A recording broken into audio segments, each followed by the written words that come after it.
Bonjour à tous et bienvenue sur ce nouvel épisode de l'Entrepreneur du droit by FedLegal, le podcast qui donne la parole aux femmes et aux hommes qui ont choisi le droit pour satisfaire leur envie d'entreprendre. Je suis Romain Franck, chasseur de tête chez FedLegal depuis plus de 10 ans, et j'ai créé ce podcast afin de vous partager le parcours inspirant de personnalités du monde du droit. On y parle carrière, expérience et surtout entrepreneuriat. Alors bonne écoute et à tout de suite. Aujourd'hui, je reçois Frédéric Fortier, qui est notaire à Paris, dans le 19e arrondissement, et qui a répondu favorablement à notre demande. Donc je suis très heureux de le recevoir. Salut Frédéric. Salut Romain. Comment vas-tu ? Eh ben, je vais très bien, malgré la période, mais toujours motivé. Ok, super. Frédéric, première question, est-ce que tu peux te présenter ? Oui, je peux me présenter. Alors, Frédéric Fortier, j'ai 40 ans, je suis marié, j'ai 3 enfants, je fais pas mal de sport, notamment du triathlon. Je suis un petit peu investisseur et la raison de ma venue dans ce podcast, je suis entrepreneur du droit à travers le notariat, puisque j'ai créé mon étude notariale en 2009 à la suite d'un concours. Ok, super. Merci pour cette présentation rapide, mais qui nous délivre déjà quelques informations. Et donc, la question, c'était pourquoi tu as accepté de participer à ce podcast ? En fait, je trouve ça assez sympa déjà d'inaugurer un podcast. Écoute, merci. Je suis assez friand, moi, de podcasts, de formats vidéo YouTube sur l'entrepreneuriat. J'écoute pas mal Do It Yourself, Le Gratin. Mathieu Stéphanie. Voilà, exactement. Pauline Mignot. Voilà, on se connaît depuis pas mal de temps. J'ai un bon feeling. Puis je trouve ça intéressant de dépoussiérer un peu le sujet de l'entrepreneuriat dans le droit, puisqu'un juriste peut être entrepreneur. Donc je me suis dit go, même si je ne suis pas familier avec l'exercice. Moi, je suis sûr que tu vas le devenir rapidement. Et que suite à ce podcast, tu vas avoir plein de podcasteurs qui vont t'inviter à venir parler de ton métier. À dispo. Tu aimes bien un peu ces nouveaux médias, tu es sensible à tout ça. Donc tu nous as parlé du gratin, de génération Do It Yourself. C'est quelque chose que tu arrives à faire régulièrement ? Enfin, tu les écoutes régulièrement ? Oui, je les écoute régulièrement. Alors, soit le soir, après ma journée de boulot. J'aime bien me passer des petits extraits. Alors, je n'arrive pas à les écouter en entier, mais je fais ça sur 2-3 jours. Sinon, les trajets en Normandie m'aident à me les passer. Et voilà, ça passe tout seul. Et c'est vrai que D'accord. Donc, tu en fais profiter ta femme et tes enfants ? À vrai dire, non. C'est quand je fais les voyages tout seul. Ah, d'accord. Sinon, il pète un câble. je vois le genre. Ok. J'ai un peu le même souci à la maison quand j'essaie de faire écouter des podcasts dans la voiture quand on part aussi au bord de la mer. Moi, je suis pas mal branché investissement IMO. Et ma femme souvent me dit, écoute, je crois que tu écouteras ton truc tout seul parce que là, ça m'intéresse pas vraiment. Surtout que moi, je les écoute en vitesse accélérée 1,5, donc il faut vraiment être concentré pour les écouter. Je savais pas qu'on pouvait faire comme ça. Ouais, je les écoute en version rapide. Du coup, les voix sont transformées. Oui, mais ça me va très bien. C'est pas grave. Okay. Frédéric, est-ce que tu peux nous dire comment tu es arrivé au poste que tu occupes aujourd'hui en tant que notaire installé donc dans le 19e ? Oui, bien sûr. Alors moi, j'étais notaire stagiaire dans l'Essonne, auprès d'Armand Roth, ancien président du Conseil supérieur du notariat. J'ai eu mon diplôme de notaire, donc après 2 ans de stage finalement. Et j'ai participé au concours ancienne formule, concours national avec un certain nombre d'études proposées. Alors un peu par inadvertance, puisque c'était en pleine période de Noël, et j'ai un copain qui m'a prévenu du concours et qui m'a dit que il y a 3 semaines pour pouvoir postuler, si tu veux postuler, puisque je te sais un petit peu entrepreneur, tu as envie de créer ton étude potentiellement, donc voilà, je te préviens. J'avais juste oublié un détail, c'est que je n'avais pas encore fait mon mémoire. Donc je me suis un peu grouillé, donc j'ai bossé à fond. J'ai pu participer à ce concours, sachant que dans ma tête, l'idée c'était de participer à ce concours où je savais qu'il allait être assez dense parce que c'était des études à Paris qui étaient proposées. Donc mon idée c'était de m'entraîner pour un futur concours que j'avais déjà vu pour l'année suivante et qui proposait des études dans le sud de la France. À cette époque-là, j'étais à fan, mais je le suis toujours, mais fan de la région d'Aix-en-Provence. Donc je m'étais dit, je m'entraîne une fois et je réussis le second coup. Donc à la base, tu voulais être notaire à Aix-en-Provence? Ouais, dans le sud, ouais. J'aimais bien l'idée d'être dans le sud, d'être pas loin de la montagne et de la mer, toujours pour une raison sportive. Eh ben, je vois très bien, je connais cette région très bien personnellement, parce que moi j'ai de la famille à Gap, qui est dans les Hautes-Alpes, donc à 1h30 d'Aix-en-Provence, et qui bénéficie d'un climat, on va dire, presque méditerranéen l'été et montagnard l'hiver. Donc autant te dire deux magnifiques saisons d'hiver et d'été. Et en termes de sport, c'est canon. Ah, c'est idéal. Et donc du coup, je me suis dépêché de faire mon mémoire. J'ai passé ce concours. Ça s'est bien passé, même si je ne pensais pas, mais ça s'est bien passé en termes de résultats. Et j'ai pu créer donc cette étude notariale à Paris, dans le 19e arrondissement. Avec un petit peu d'appréhension, puisque j'étais à l'époque, alors maintenant c'est plus vrai parce qu'avec l'eurodatage, c'est plus facile de se présenter, voilà, mais j'étais le plus jeune notaire créateur en France, voilà, le jeune fou qui avait tenté sa chance après seulement 2 ans de notaire stagiaire. Voilà. D'accord. Et du coup, tu es un des derniers créateurs ancienne formule. Il y a eu 2 ou 3 années de suite ensuite pour ces formules, mais après, ça s'est arrêté.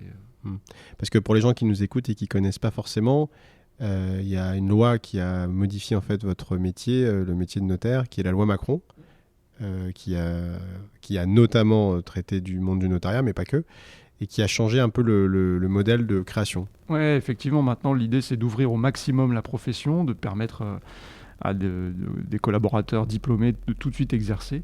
Et donc on est sur un tirage au sort, techniquement un eurodatage, qui permet en fonction du numéro de tirage d'avoir l'étude souhaitée avec un choix sélectionné au début, au moment où on s'inscrit sur Internet. Donc c'est plus le même système. Ouais. Et je crois qu'à la base, c'est une loi qui avait pour objectif un peu de désenclaver les campagnes, enfin en tous les cas de permettre à des notaires de s'installer plus dans des territoires ruraux. Et au final, ça a fait beaucoup de notaires qui se sont installés dans des endroits déjà très bien mappés. Je ne suis pas sûr que l'objectif qui était affiché au départ ait été rempli, enfin, j'en suis quasiment persuadé. Donc on assiste à des regroupements d'études, à des concentrations d'études. Donc c'est vrai que je pense que ça n'a pas été un succès ce concours par eurodatage. Tu sais combien il y a eu de créations d'offices à Paris par exemple, toi? Non, je ne connais pas. Je pense qu'il y en a au moins 100 ou 150. Ouais. Donc aujourd'hui il y a, on va dire, une centaine d'études en plus. Des études déjà installées, même s'il y en a certaines, j'imagine, qui se sont regroupées, confusionnées. Oui, tout à fait. Ouais. C'est pour ça que c'est difficile à savoir, parce qu'il y a pas mal d'études qui ont rejoint soit des écuries en province, soit des études Paris intramuros. Donc, difficile de connaître le nombre. Ce qu'on sait, c'est que ça a décuplé en termes de nombre de notaires. Alors, est-ce que tu peux nous dire quelles ont été tes plus grandes difficultés pour arriver à ton poste ? Alors, les difficultés, je pense qu'il faut distinguer l'avant notaire chef d'entreprise du notaire chef d'entreprise. Alors, les difficultés que j'ai eues, moi, jeune, c'était objectivement de cumuler les années de fac avec quand même une certaine pression du résultat pour obtenir un bon DESS. Donc c'est vrai qu'à une période, c'était assez dense avec pas mal d'examens qu'il fallait réussir, du sport que je pratiquais quand même à un relativement bon niveau. Donc j'enchaînais des grosses journées. Voilà, c'était du 8h à la bibliothèque, et puis je terminais à 23h. Tout ça à Paris et en habitant dans le fin fond de l'Essonne. Donc ça, c'était vraiment une période assez chargée et difficile avec le recul. Et puis, une fois nommé notaire, si j'ai un certain recul, là, ça fait 12 ans maintenant que je suis à la tête de mon entreprise, la difficulté, ça a été de gérer la croissance, en fait. Gérer le volume et être toujours en capacité d'anticiper l'accroissement du chiffre d'affaires et donc des besoins, donc de structurer, d'embaucher, d'avoir des locaux. Voilà, c'était ça la difficulté. Ok, super. Alors il y a deux choses qui nous intéressent, qui peuvent intéresser, je pense, nos auditeurs dans ce que tu as dit. Alors la première chose, c'est le sport. Je pense que tu es un grand sportif. Hein. Moi, je te suis un peu sur les réseaux. C'est quelque chose qui est très, très important dans ta vie. Ouais. Le sport que tu as fait dans ta jeunesse et qui t'a suivi, c'est le basket, c'est ça ? Ouais, c'est ça exactement. Le basket, alors le basket de 15 ans à, je dirais, presque 25-26 ans, ça a occupé mon quotidien, je dirais tous les jours. J'étais en sport-études au lycée, après j'étais en espoir professionnel à Angers, à Montpellier, à Saint-Quentin. Ah ouais. Et j'ai joué en National 1, puis National 3 à Sceaux, D'accord. dans les Hauts-de-Seine. Donc c'est vrai que moi, mon objectif adolescent, grand adolescent, parce que j'étais quasiment majeur, mais c'était de devenir professionnel de basket. Donc voilà, le droit était un accident en fait. Génération Michael Jordan, Magic Johnson ou Richard Dacoury, si je peux dire Moi ainsi. je connais tout. Je connaissais les statistiques, je faisais sur la console, j'extrais les statistiques de mes joueurs quand je jouais. Enfin, j'étais à fond. Ok. À fond basket. Ok. Je vois bien, je suis de la même génération et j'étais un grand fan de basket aussi. J'en ai fait, alors pas du tout au même niveau que toi, mais c'est vrai que c'est un sport génial. La deuxième chose que tu as dit là, que je trouve sympa, c'est la gestion de la croissance. Donc ton office existe depuis 12 ans maintenant. Comment tu as pu gérer ça ? Est-ce que déjà tes objectifs de croissance que tu te fixais, est-ce que tu te fixais un objectif annuel ? Est-ce que tu le remplissais ? Est-ce que tu l'explosais ? Comment tu as fait un peu pour construire ta carrière, on va dire, dans la gestion de ton chiffre d'affaires ? Parce que c'est ce qui importe aussi, j'imagine, quand on fait ce métier. Alors, objectivement, j'avais absolument pas anticipé ce développement.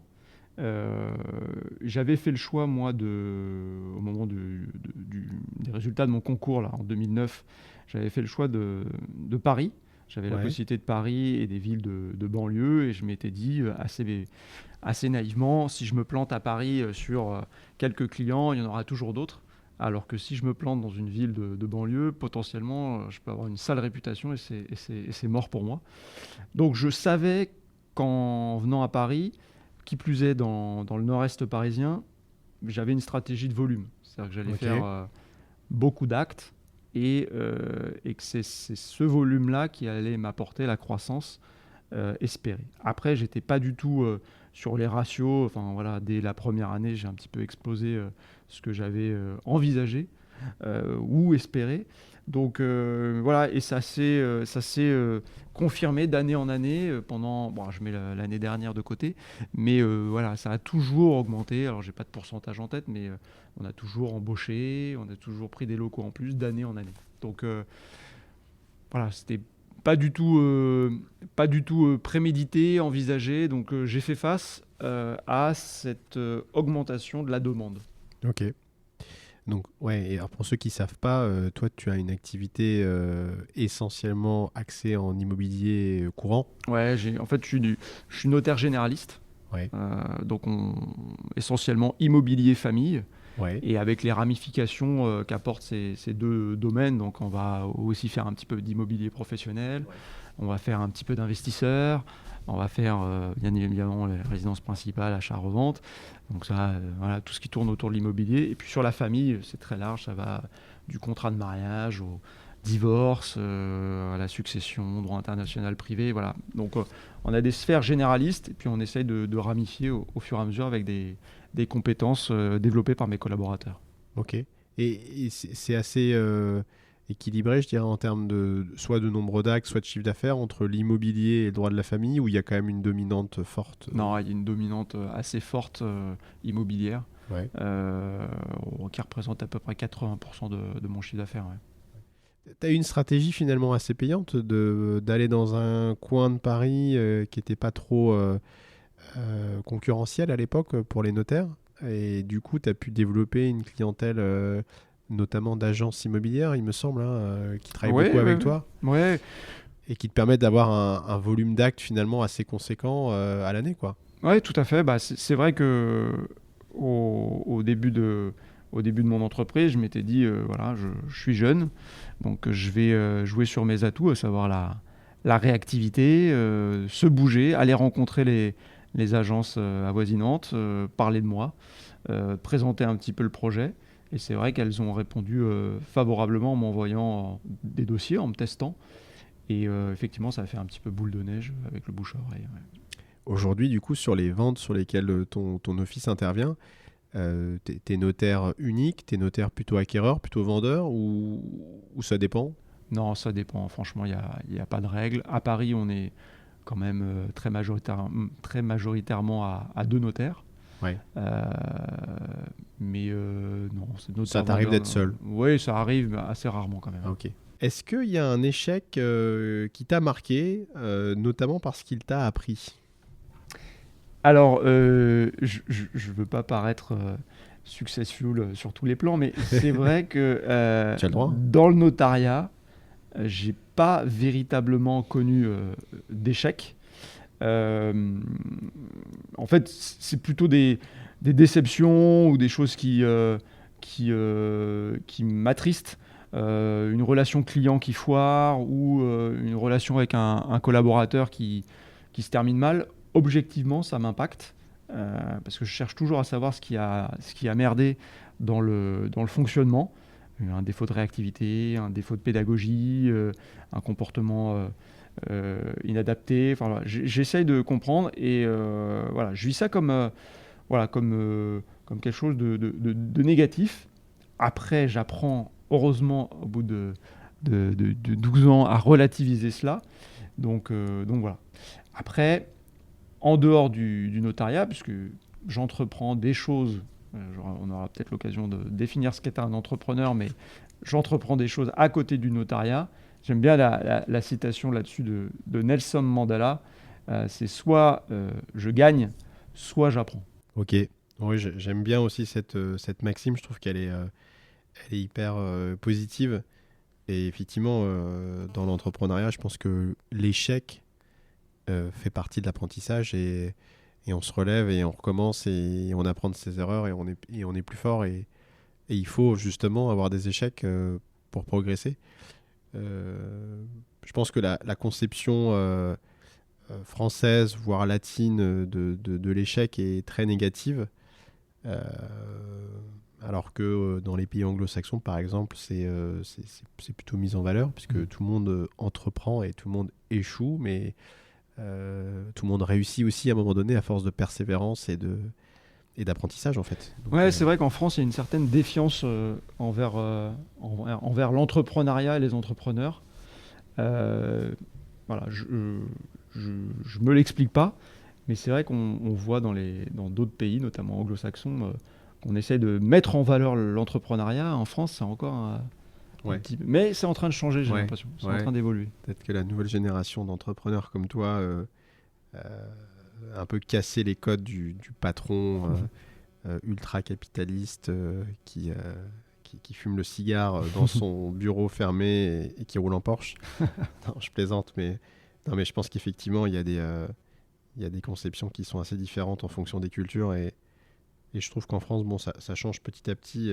Peut-être que la génération X, Y, Z est plus portée vers l'entrepreneuriat que vers le salariat. Puis on a aussi un président qui a l'air d'être assez tourné, Hmm. en tout cas envers les entrepreneurs. Donc, Non, et puis c'est vrai qu'aujourd'hui, les entrepreneurs qu'on voit notamment sur les réseaux sociaux, euh, ils donnent vraiment l'impression d'entreprendre différemment, ouais, avec une notion d'éco-responsabilité, une notion d'inclusion dans le travail, voilà, ils arrivent à, à- à faire, à faire adhérer le public en fait. Donc c'est vrai que on voit vraiment les mentalités un petit peu changer aussi quand même en France sur cette notion d'entreprendre. ok, super. Comment tu définirais ton rôle et tes missions dans ton poste actuel? Alors ce qui est assez intéressant, et c'est ce qui m'intéressait dans ce métier de notaire, c'est qu'il y a il y a une dualité importante entre être juriste, donc conseiller les clients. Donc là-dessus, je suis notaire à part entière, avec une connaissance générale des choses, des sujets, des problématiques.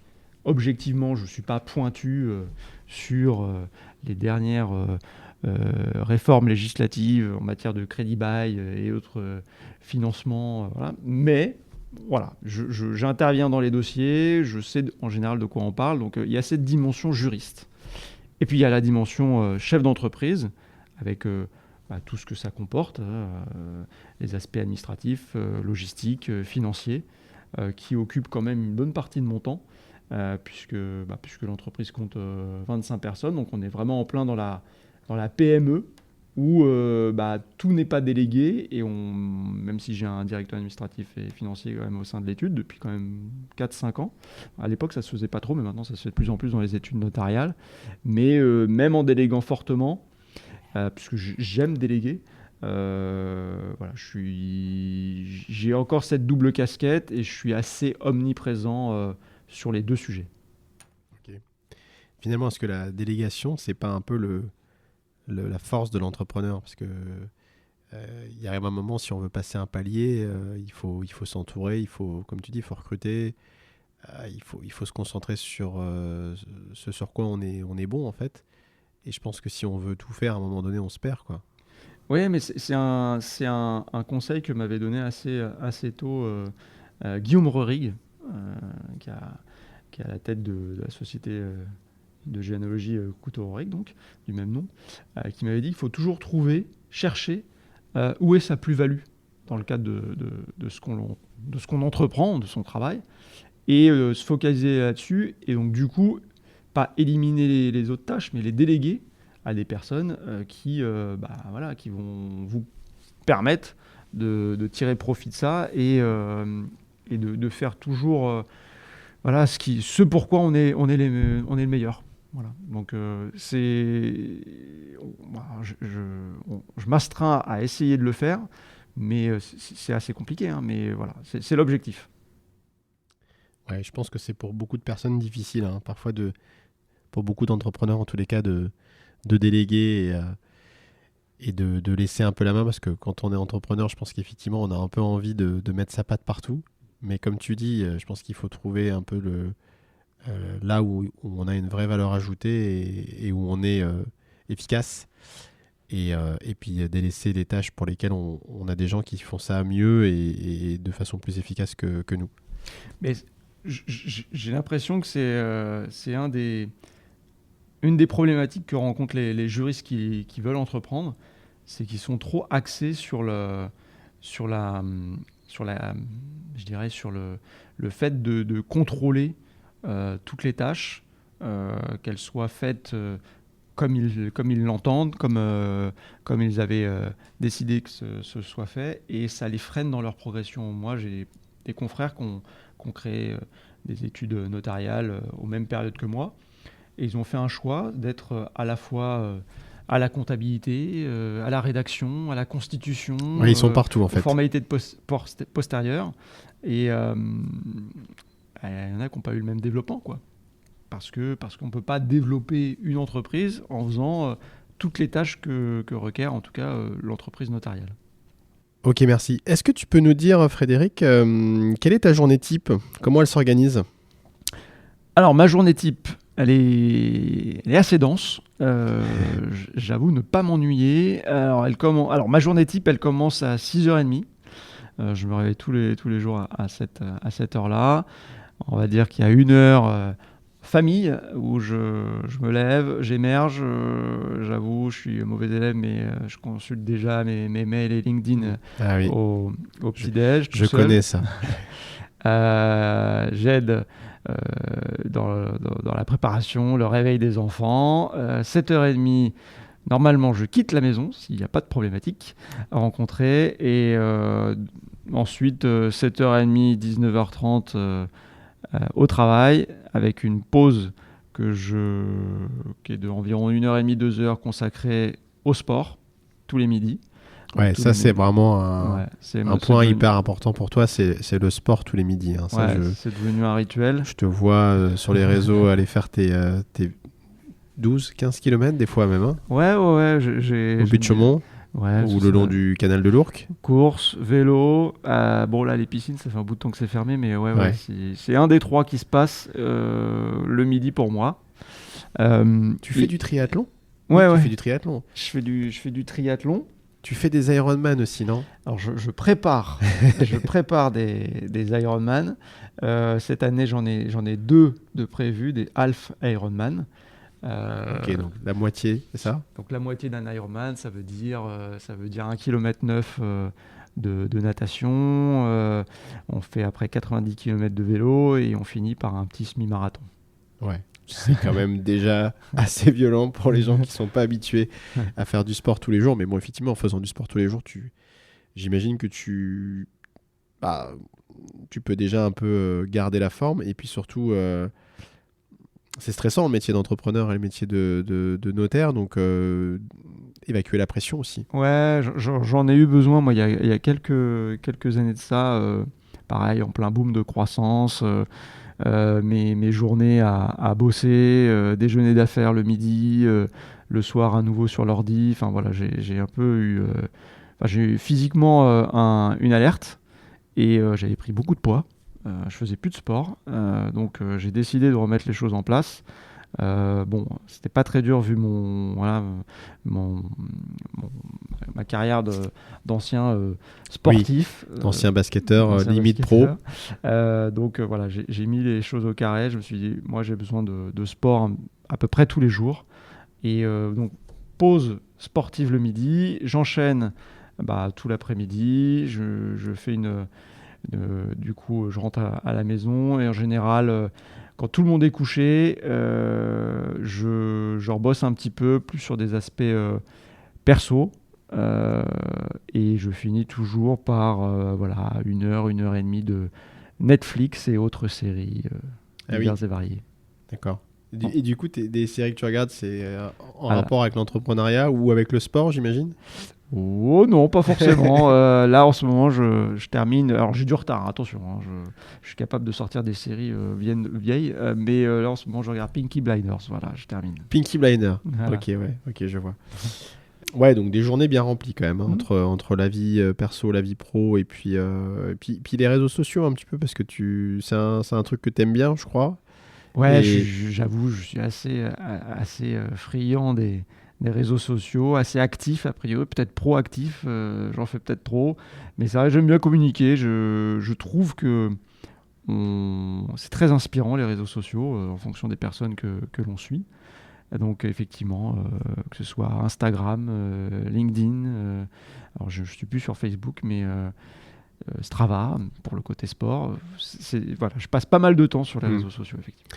Ouais, et alors d'ailleurs, pour les gens qui nous écoutent, je vous invite à vous abonner à la page de Frédéric, notamment sur Insta, puisqu'il diffuse pas mal de choses, tant côté pro que côté sportif. Pas mal de sport quand même, hein, donc il faut être friand de sport, parce que sinon vous n'allez pas trop aimer voir toutes ces photos de course à pied, de vélo, etc. Un petit peu de famille de temps en temps, mais je vois que tu fais quand même attention à préserver ta vie familiale et à pas trop l'exposer sur les réseaux.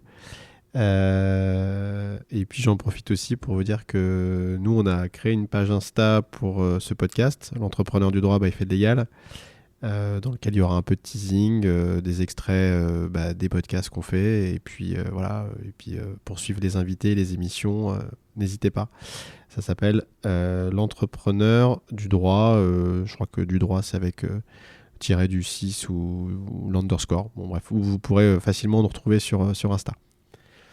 Bon, après cette petite parenthèse réseaux sociaux, est-ce que tu peux nous dire, Frédéric, qu'est-ce que tu dois entreprendre au quotidien pour mener à bien tes missions ? Alors, ce que j'entreprends au quotidien, ce à quoi je m'astreins, c'est la réactivité. Je pense que c'est le nerf de la guerre. Voilà, ça. C'est très important pour la clientèle. Moi, j'ai de cesse de rabâcher à mes collaborateurs qu'on est des prestataires de services avant tout. Alors certes, dans le droit, certes, on gère des choses qui impactent dans la vie des gens, mais on est des prestataires de services. Et comme tout prestataire de service, on a besoin d'une réponse rapide, précise. Donc voilà, je m'applique aussi ce principe. Donc voilà, au quotidien, j'essaye de répondre à tous mes messages, tous mes mails, et ils sont assez nombreux. Donc, par contre, malgré pas mal de lectures sur le sujet, je pense que je suis assez mal organisé, puisque je mène un peu de tout de front. C'est-à-dire que moi, il n'y a plus trop de frontières entre les aspects perso, pro, investisseurs, etc. Donc toute la journée, je suis un petit peu sollicité, je réponds, mais voilà. En tout cas, je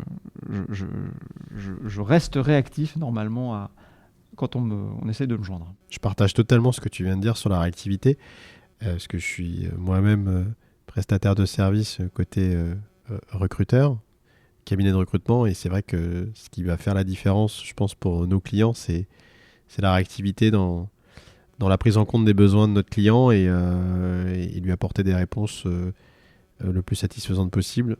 Et puis, si on n'est pas aussi réactif que souhaité, en tous les cas, le tenir informé.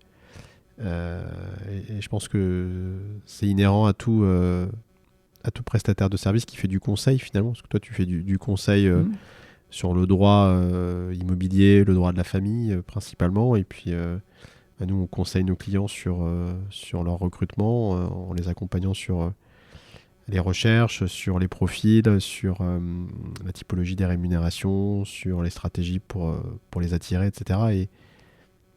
Et c'est vrai qu'il n'y a rien de pire qu'un client qui n'est pas satisfait, parce que c'est un client de perdu, et les clients vont plus souvent aller se manifester pour manifester leur mécontentement que pour dire qu'ils sont contents en général.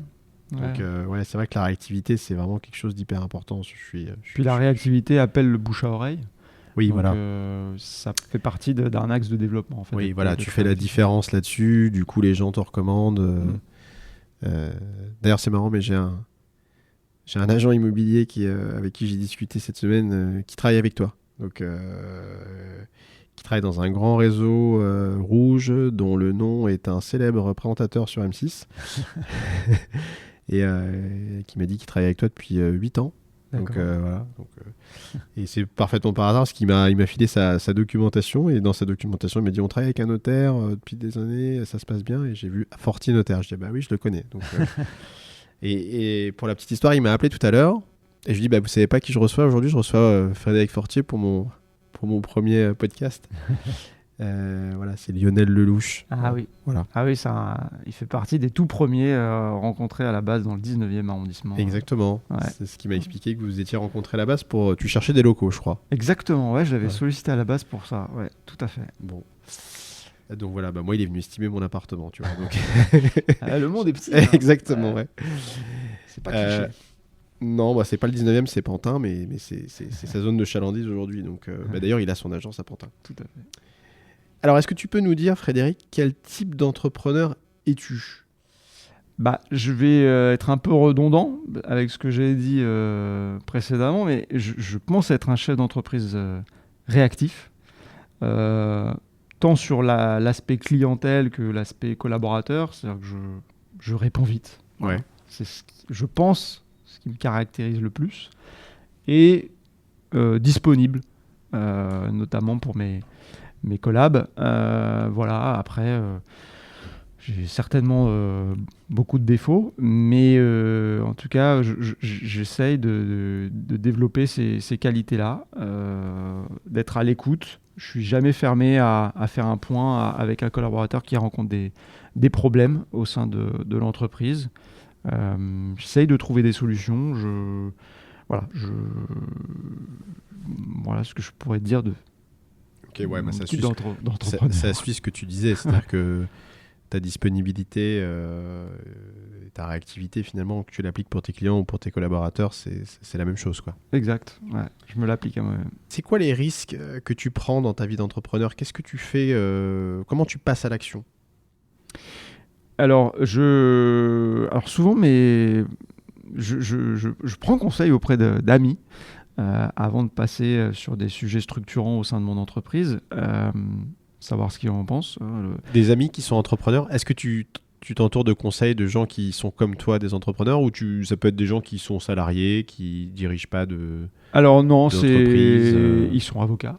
Ils sont avocats, mes deux meilleurs amis sont avocats, et c'est vrai qu'ils jouent un rôle. Ils sont associés ? Ils sont pas associés ensemble. D'accord. Ils ont des cabinets ils sont seuls d'ailleurs dans leur cabinet. D'accord. Et ils ont toujours été de très très bons conseils. Donc souvent je les sollicite par rapport à des décisions d'embauche, de position stratégique, de développer telle ou telle spécialité au sein de mon entreprise. Donc voilà, j'ai la chance d'avoir des amis qui sont bons dans ce qu'ils font et qui ont un regard sur ma vie d'entrepreneur. Donc je les sollicite pas mal. Et ensuite, je prends des pseudo-risques, on va pas se mentir, hein, dans le notariat, les risques sont assez limités. Donc voilà, d'essayer d'anticiper. Et donc j'ai pas de problématique à dépenser sans avoir le chiffre en face. Donc prendre des locaux, dimensionner autrement les aspects logistiques, informatiques. Voilà, c'est en cela que je prends des dispositions qui me permettent de faire face à l'augmentation du chiffre d'affaires. Et puis, dans un autre registre, j'essaye, tant que faire se peut, de développer des compétences. Voilà, typiquement, là, j'ai parlé de mes deux amis. Avec l'un d'eux, on va essayer de développer une association pour répondre à une demande que je sens de plus en plus présente chez les chefs d'entreprise, justement, d'anticiper les risques des entrepreneurs. Donc c'est avant d'entreprendre ou pendant qu'ils entreprennent, de leur dire ce qui peut potentiellement se passer et savoir s'ils ont mis les outils en place. Qu'est-ce qui se passe demain s'il y a un décès, une incapacité, un divorce. Ah oui, je vois. Donc c'est un peu du conseil dans la vie du dirigeant d'entreprise. Voilà, c'est ça. Un problème de trésorerie. J'ai eu pas mal de clients qui ont eu des problèmes de trésorerie l'année dernière. D'essayer d'anticiper, de mettre des choses en place, un audit du pacte d'actionnaires, des conventions de compte courant, voilà, tout ce qui concerne l'anticipation pour le chef d'entreprise. Donc typiquement, voilà, je vais développer une structure avec cet ami avocat, et c'est en cela que je passe à l'action sur différents registres. Mais c'est super. Donc là, tu es en train de nous faire une annonce, en fait, de nous dire que tu es en train tu as créé une boîte, en fait, ou en tout cas une nouvelle offre de service pour les entrepreneurs. Ouais. Pour leur faire un peu une prestation d'audit, de conseil et d'accompagnement dans leur stratégie patrimoniale et entrepreneuriale, en fait. Tout à fait, ouais, tout à fait. Okay. Et en m'adossant avec un cabinet d'avocats spécialisé en fiscalité, droit des sociétés. D'accord. Et même procédure collective. Okay. Donc voilà, on va essayer de proposer un service intéressant dans les prochaines semaines, prochains mois. Ah bah c'est top. Bah écoute, tu nous diras ça. Moi, je vois bien le sujet. J'ai travaillé pour un cabinet d'avocats l'année dernière qui est très spécialisé sur tout ce qui est client privé. C'est de la fiscalité patrimoniale, notamment de très hauts revenus, de clientèle privée, expatriée, etc., qui cherchait notamment à se rapprocher d'un notaire en droit de la famille et droit patrimonial de la famille. Ça rejoint un petit peu ce que tu veux faire. Alors le projet a été mis en stand-by parce que le cabinet d'avocats m'a expliqué qu'avec le Covid, finalement les choses étaient compliquées à mettre en œuvre. Et ce qui avait l'air d'être compliqué aussi, et d'ailleurs c'est un point qui m'intéresse, c'est quel est le véhicule en fait qu'on peut mettre en place, parce qu'aujourd'hui il y a l'interprofessionnalité. On peut se partager une partie du business, on peut créer une marque, on peut faire comme une franchise. Enfin, il y a plein de montages possibles. Toi, c'est déjà un truc que vous avez validé, réfléchi, ou c'est encore en gestation ? Non. On a structuré déjà le partenariat. Le partenariat, en ce sens que j'ai une SPFPL, une société financière de participation libérale, qui a pris une participation dans un nouveau cabinet d'avocats. Ok, d'accord. Donc toi, tu as pris des parts dans le cabinet via ta SPFPL. C'est ça. Ok. Ok, d'accord. Et du coup, ensuite, j'imagine que vous avez un pacte. Et ensuite, on va fonder un réseau, puisqu'on veut travailler avec des partenaires, Ouais. que sont les experts comptables, d'autres avocats, D'accord. des banquiers, des conseillers en gestion de patrimoine, qui potentiellement ont dans leur clientèle des chefs d'entreprise, Ouais. et leur apporter du service et de l'audit. D'accord. Et du coup, ce serait ce cabinet d'avocats ou ces avocats-là qui, en gros, travaillent avec ce type de clients, donc ces entrepreneurs, ils n'ont pas forcément la compétence en interne sur le conseil patrimonial et sur la stratégie du groupe de société ou de la ville d'entrepreneur, et toi, tu viens leur proposer Ouais. ce service. Donc en C'est fait, ça. tu apportes un service nouveau. J'apporte un service qui ne traite pas forcément eux. Voilà, Et donc, ils étaient du obligés coup, de déléguer voilà. Ok, d'accord. On va être vraiment en complément de ce qu'ils fournissent à leurs clients. Ouais. Et moi, je suis très attaché de toute façon à l'interprofessionnalité. Je trouve que ça fonctionne très très bien. De se mettre autour d'une table et de trouver les meilleures solutions pour des clients communs, en fait. Ouais. Et typiquement, ces avocats, ils t'envoyaient ces clients avant. Enfin, je veux dire, c'était tiens, Frédéric, on t'envoie un dirigeant d'entreprise. Je sais pas, on a fait une FUSAC pour lui, on lui a structuré une acquisition. Il a besoin de conseils sur son patrimoine privé ou sur son family office, j'en sais rien. Et toi, t'intervenais ensuite complètement de façon complètement séparée. Et là, du coup, ça serait une prestation presque intégrée, quoi. Oui, tout à fait. Intégré, ouais. Ouais. Ouais. Ouais, je vois bien, c'est super. Non, c'est top. Ouais, une question qui peut aussi intéresser nos auditeurs et qui nous intéresse tous, c'est qu'est-ce que tu fais pour progresser dans ton métier? Alors, l'exemple que tu nous as cité, j'imagine, en est un. Alors, j'avoue que je ne suis pas un grand lecteur des revues que tout le monde connaît de droit. Dalloz, voilà. l'ami d'Excel. J'ai objectivement, à tort hein, peut-être, mais je ne prends pas le temps de les lire. Dans le métier de juriste, objectivement, c'est les clients qui font progresser de par leurs demandes, de par leurs problématiques. Et ça nous pousse à réfléchir et à converger avec d'autres professions, avec des collaborateurs qui ont développé des compétences. Donc moi, les clients me font progresser en tant que juriste. Et puis dans le métier de chef d'entreprise, on revient un petit peu sur ce qu'on dit, c'est-à-dire que moi, je suis très inspiré par tous ces entrepreneurs qui témoignent, qui partagent beaucoup sur les réseaux sociaux, les podcasts, les YouTube et compagnie. Je suis friand de ça et j'essaye, quand c'est possible, de scaler leurs conseils, leur façon de voir les choses à mon entreprise. Voilà.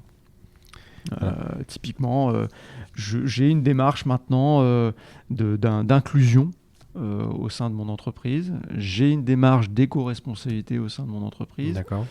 Voilà, c'est des choses qui m'ont été inspirées par ces podcasts, voilà, par ces tout à fait.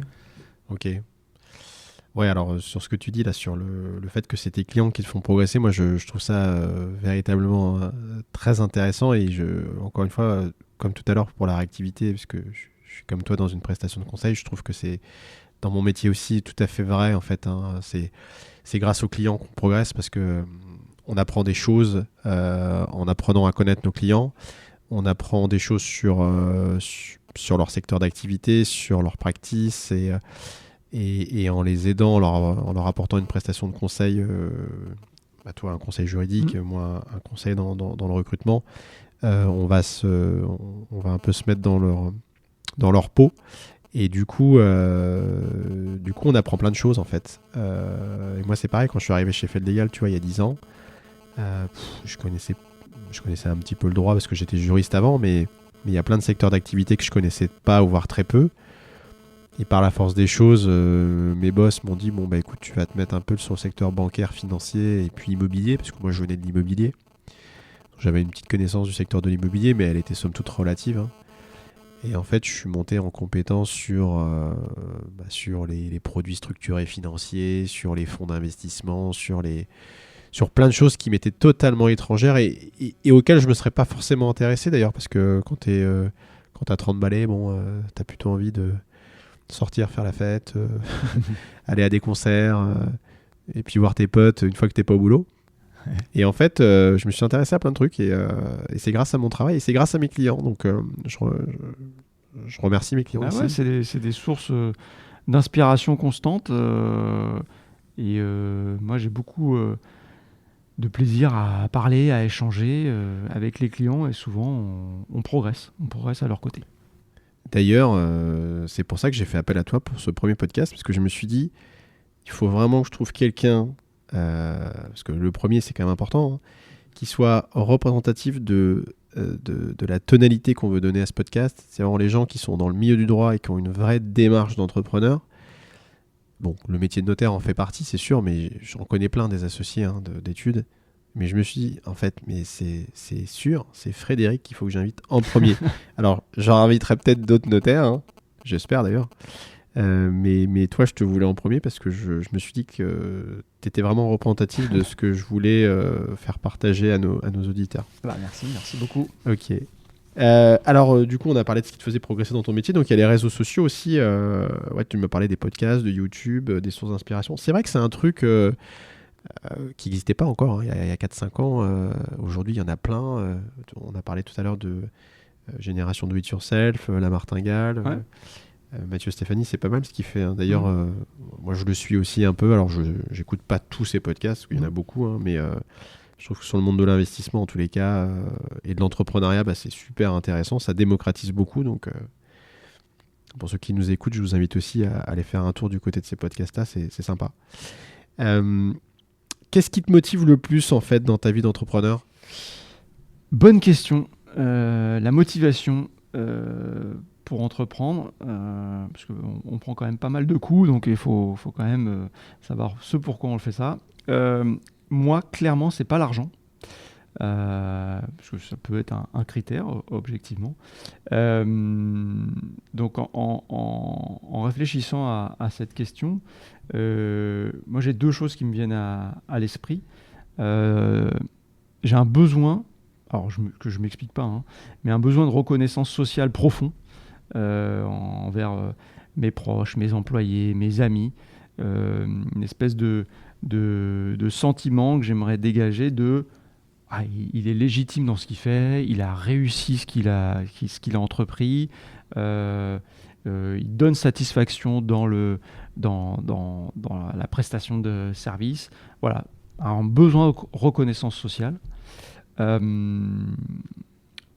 parce que mes parents ne sont pas du tout issus de ce monde-là, donc je me suis dit tiens, je vais faire du droit, je vais aller à fond et je vais montrer que je suis capable de. Tes parents sont pas juristes ou ils sont pas entrepreneurs ou pas les deux? Pas les deux, D'accord. pas du tout. J'ai un père qui était cadre dans l'aéronautique et une mère secrétaire. Donc rien à voir avec ce milieu du droit notarial. Donc voilà. Première raison. Et la deuxième raison, je crois aussi, c'est assez ancré chez moi, c'est une grande anxiété par rapport à l'ennui. Je déteste m'ennuyer. Et donc je sais pas si je suis hyper actif, ouais. Mais c'est vrai que dès que je ne sais pas quoi faire, il faut que je m'occupe. Soit en trouvant d'autres choses dans lesquelles m'investir, entreprendre, écrire. Voilà, je m'ennuie vite, donc je développe une certaine anxiété. Donc c'est deux choses qui me motivent dans ma vie d'entrepreneur. D'accord. Et du coup, c'est ce qui explique peut-être ce que tu disais tout à l'heure, c'est que tu n'es pas un grand lecteur. Donc, alors je dis pas que lire, ça participe à l'ennui ou que c'est de l'oisiveté, hein, loin de là. Mais c'est vrai que du coup, peut-être que tu fais tellement de choses finalement que tu n'as pas forcément le temps de prendre un livre. Ça explique peut-être pourquoi j'écoute les podcasts en version accélérée. Voilà. Donc essayez d'écouter ce podcast en 1x50. Vous verrez, il y aura peut-être un peu moins longtemps, mais on risque d'avoir des voix. Ça modifie les voix, non ? Ça modifie un peu les voix. Ok. Est-ce qu'il y a une personne qui t'a aidé dans ton parcours et que tu aimerais remercier ? Alors, ouais, une ou plusieurs d'ailleurs. Ouais, j'ai évidemment des personnes qui m'ont forgé en tant que futur entrepreneur. et pas forcément dans le droit d'ailleurs, mais je pense à mon premier entraîneur de basket, qui lui m'a appris vraiment ce qu'était la rigueur, la discipline dans ce qu'on faisait. Donc Patrick Millavet, ancien joueur de basket professionnel, qui a été très très impactant dans ma vie, au premier sens du terme.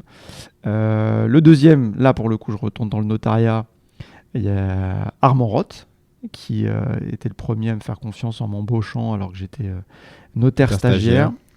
Donc ancien président du Conseil supérieur du notariat.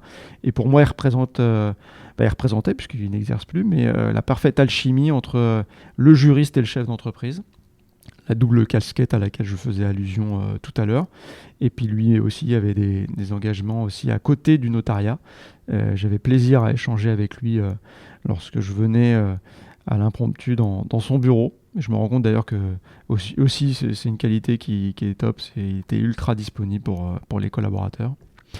Et enfin, je les ai cités, je vais les citer, mais mes deux meilleurs amis, Bertrand Cohen-Saban et Jean-Francis Chungasung, rencontrés sur les bancs de la faculté en première année de droit, qui ont participé à ce que je suis, puisque on s'est tiré la bourre, on s'est tiré vers le haut dans les études de droit à la fac, et ils ont eu un rôle prépondérant dans ce que je suis et dans ce que je fais. Et on se parle tous les jours. Je monte un cabinet d'avocats avec l'un d'eux. Oui, c'est ça. Il y en avait forcément un des deux ou les deux. J'allais te poser la question si c'était ces gens-là avec qui tu allais monter ta nouvelle formule. Voilà, c'est des personnes impactantes. Ok. Bon, très bien. Mais écoute, s'ils nous écoutent, en tous les cas, j'espère qu'ils vont nous écouter. Ils seront certainement heureux de t'entendre dire ça d'eux. Alors là, je vais te reposer une question. Peut-être que tu as déjà répondu, mais ça m'intéresse quand même. Et ça peut intéresser nos auditeurs. Est-ce qu'il y a un livre, un film ou une œuvre en particulier qui t'a marqué parce qu'elle a pu te faire évoluer professionnellement ou bien personnellement? Ça peut être une série, un livre, n'importe quoi. Alors, je vais pas faire le mytho. Je ne lis jamais. Je n'ai pas une culture littéraire importante. Objectivement, j'espère pouvoir redécouvrir des romans, la poésie, quand peut-être mes enfants sont un peu plus grands. Mais là, je ne vous cache pas qu'avec 3 enfants de 2, 7 et 10, je sais pas comment on peut lire en fait. Et le peu de temps qu'on a de libre avec ma femme, on rigole, on sort, on profite de la plage, on fait du sport. Mais c'est vrai que se poser et lire un livre, j'avoue, j'ai pas le temps. En culture cinématographique, j'ai rien qui me vient. Et je vais vous épargner Retour vers le futur ou Les Bronzés. Donc voilà, pareil. C'est vrai que alors dernièrement, j'ai vu le film je vais paraître has-been, mais sur le fondateur de l'Empire McDonald's, qui est quand même assez inspirant, je trouve. D'accord. Et très bien réussi, qui m'a bien plu. Et puis, non, moi, ceux qui m'inspirent, j'adore lire tout ce qui tourne autour d'eux. C'est vrai que je suis friand d'articles et de liens vidéo là-dessus. C'est les Simoncini, les Niel, les Mazella, donc les grands entrepreneurs français, qui œuvrent dans l'entrepreneuriat du futur, pour moi, l'éco-responsabilité, l'inclusion sociale, et pas forcément des noms connus, mais là, je suis et j'adore ce qu'elles font, des personnes comme Flore Lelièvre qui développe le Reflet, un restaurant inclusif au niveau de la trisomie 21, ou Justine Hutto qui a fondé Respire, qui est très axé sur l'éco-responsabilité. Donc voilà, toutes ces personnes m'inspirent fortement, mais avec une carence littéraire avérée. D'accord. Bon, écoute, on va te pardonner la carence littéraire. Moi, je ne suis pas non plus forcément un très grand littéraire ou un passionné de poésie, de romans et de culture littéraire française. C'est pas donné à tout le monde. Ma femme l'est beaucoup plus que moi. Moi, je suis vraiment à la ramasse là-dessus, mais je pense qu'effectivement, on peut pas tout faire, on peut pas s'intéresser à tout, même si on aimerait. Et c'est comme moi, dans le sport, je fais du triathlon et je me suis dit, quand j'aurai davantage le temps, je partirai à la retraite faire 5 heures de golf parce que j'aurai le temps de le faire, Ouais. mais pour l'instant, je mets ça de côté. Il y a des choix. T'as dit un truc intéressant et j'aimerais qu'on y revienne 5 minutes sur... 5 minutes ou peut-être un peu moins, mais ça fait déjà 56 minutes qu'on parle. Mais je crois que t'es très actif dans le milieu associatif notamment, et pour tout ce qui concerne les enfants et les personnes atteintes de handicap, et notamment de trisomie 21. Ouais, c'est un engagement forcément qui me tient à cœur, parce que dans les 3 enfants, mon dernier est porteur de trisomie 21, le petit Joseph. Et c'est vrai que de manière assez rapide et concrète, j'ai été frappé par l'importance que nous avions en tant que chef d'entreprise de jouer un rôle, d'être moteur dans ce mot qui est l'inclusion, même si la vocation de ce mot c'est de plus l'utiliser, mais donc c'est un engagement. Alors à titre professionnel, j'ai embauché un porteur de trisomie 21, j'en parle pas mal sur les réseaux sociaux et à travers des revues juridiques. Ouais, j'ai vu. Et à travers le sport, sur Instagram, j'ai lancé un compte et ça va déboucher sur une association ou sur une fondation pour favoriser la pratique sportive chez les porteurs de trisomie 21. Bon, écoute, c'est super, hein. Franchement, félicitations à toi pour ces initiatives qu'on ne peut que saluer, parce que c'est véritablement tout à ton honneur d'œuvrer dans cette direction-là, parce que c'est pas facile de vivre avec un handicap, et puis surtout pour intégrer le monde du travail, c'est encore plus difficile, j'imagine, surtout dans un office notarial où j'imagine que c'est pas légion de retrouver des gens qui sont atteints de situations de handicap. Je parle pas de handicap moteur, mais plutôt de handicap mental, bien sûr. Donc écoute, c'est vraiment félicitations. Ça fait partie d'un de mes objectifs maintenant de vraiment m'impliquer sur le sujet et de faire comprendre à mon niveau, à mon petit niveau, que la différence au sein d'une entreprise, ça peut être une chance, en fait. Une richesse. Bon, on sent que tu es un entrepreneur avant tout. Hein. Tu es un entrepreneur du droit, d'ailleurs. C'est pour ça que tu es là. Hein, parce que c'est pour ça que je t'ai invité. Parce qu'on parle de droit ici et d'entrepreneuriat. Mais moi, je voulais te poser une question.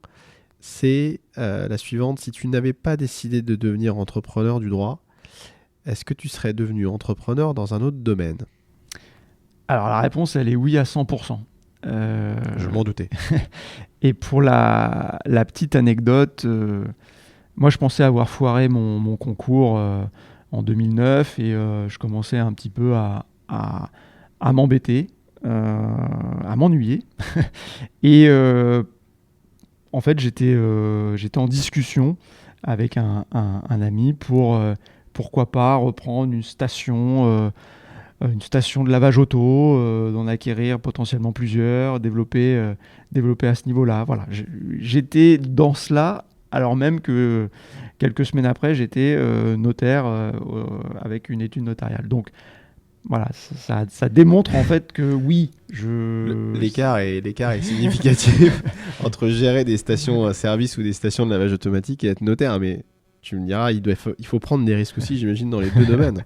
Non, mais voilà, je pense aimer entreprendre et aimer les entrepreneurs. Et en fait, ça me fait penser que c'est quoi la définition d'un entrepreneur, pour moi, en tout cas. Et pour moi, un entrepreneur, c'est une personne qui est moteur dans ce que l'on veut, dans l'objectif qu'on se fixe et dans ce qu'on fait. Et pas forcément dans un domaine professionnel, hein, mais dans tout domaine, qu'il soit sportif, culturel, artistique, que sais-je. Donc c'est vraiment ça pour moi, c'est d'être moteur dans ce qu'on veut réaliser. Et pour une autre citation que j'ai vue récemment d'ailleurs, de Michael Jordan, puisque je suis un ancien basketteur, certains veulent que ça arrive, d'autres aimeraient que ça arrive, et enfin il y a ceux qui font que ça arrive. Ça, j'aime bien cette petite citation du maître du basketball. D'ailleurs, toi qui parlais de Netflix tout à l'heure, j'imagine que tu as regardé The Last Dance. Ah bah obligatoire, bien sûr. Ce documentaire exceptionnel sur Michael Jordan, sur ce qu'on connaît pas d'ailleurs de Michael Jordan, parce que c'est vraiment des choses qui n'étaient pas spécialement connues du grand public, quand on a vu sa carrière professionnelle et le meilleur joueur du monde qu'il a été.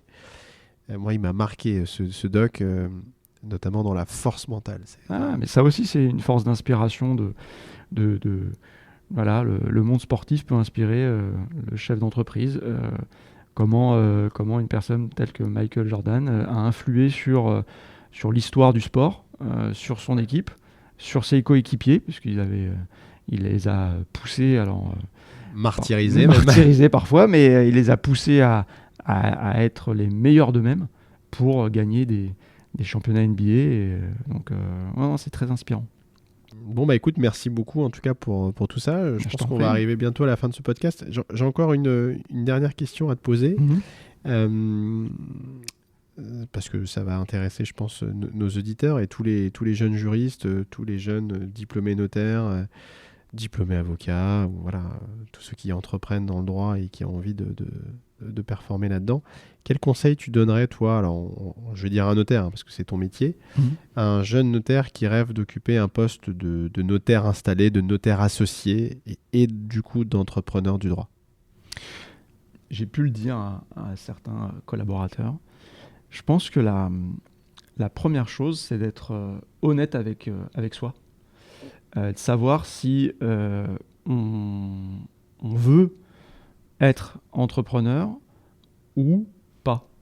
Et ce que je dis, c'est qu'il y a certaines personnes qui veulent entreprendre, créer une étude ou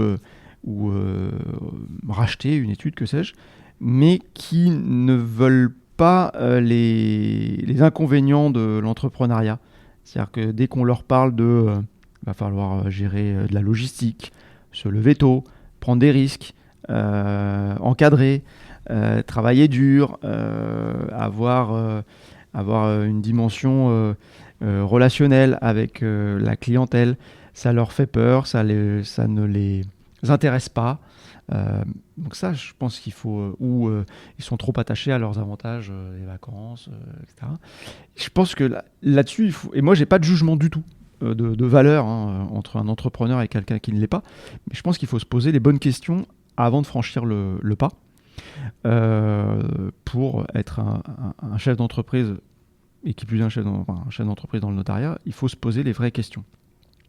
Ensuite, il y a la possibilité pour un jeune notaire d'occuper le poste d'associé avec une compétence particulière, reconnue. Et là, on n'est plus dans le même registre, c'est-à-dire qu'on n'est pas entrepreneur au sens du terme. Et là, tout simplement, mon conseil, c'est de devenir tout simplement incontournable sur le sujet au sein de son entreprise. Parce que ce qu'il faut savoir, c'est que un chef d'entreprise ou un cortège d'associés, ils ne se passeront jamais d'une personne incontournable pour le bien de leur entreprise, en fait. Donc, voilà, soyez, à mon sens, incontournable sur un domaine ou sur un pan de l'entreprise, et forcément, il va se passer des choses pour vous. Alors, s'il ne se passe pas des choses, il faut changer de patron, mais voilà. Ok. Ouais, donc je vois bien, il y a les deux aspects. Il y a le premier aspect que tu as développé qui est plutôt sur le... j'ai envie de dire enfin, c'est pas du savoir-être, mais c'est savoir qui on est vraiment. Ouais, se poser des questions, voilà, en fait. Et quel risque on est prêt à prendre et quel sacrifice on est prêt à faire, parce que ça implique une notion de sacrifice quand même, sur se donner les moyens de réussir, et ça vient pas tout cuit sur un plateau d'argent. Et la deuxième chose, effectivement, c'est un peu ce que tu disais, c'est la spécialisation, le fait d'être la spécialisation ou la compétence forte dans son domaine. Typiquement chez toi, j'imagine un excellent notaire salarié en droit immobilier qui gère très très bien la clientèle, qui est réactif, que tes clients recommandent chaleureusement, etc. Je cite personne, mais il y a certainement une personne comme ça chez toi. C'est forcément quelqu'un que tu n'as pas envie de voir partir. Et donc, c'est ce genre de personne qui, à terme, de par sa compétence, pourrait briguer un poste d'associé. Alors, je ne parle pas forcément chez toi, mais à un moment donné, en tout cas, développe des compétences qui vont leur permettre d'aller vers ce type de poste, en fait, et de statut d'associé, quoi. Ouais. Il ne faut pas hésiter à se faire remarquer. Et à briller. C'est sûr qu'il va se passer après des bonnes choses au sein de votre structure. Je pense qu'on est arrivé au bout du podcast. Écoute, merci beaucoup Frédéric d'être venu. Merci à toi pour cet exercice-là. J'étais ravi de te revoir de visu, parce qu'en plus on fait ça de visu. Hein. Et puis de parler de tout ça avec toi. Super intéressant, super parcours. Voilà, c'est tout pour aujourd'hui. J'espère que cet épisode vous aura plu. Si c'est le cas, n'hésitez surtout pas à aller nous mettre une note et un commentaire 5 étoiles sur les différentes plateformes qui référencent ce podcast. Ça nous aidera à avoir un bon référencement. Pour ma part, j'ai été ravi d'enregistrer cet épisode et de vous partager ce retour d'expérience. Je vous dis à dans 15 jours pour un nouvel épisode de l'Entrepreneur du droit by Faites Légal.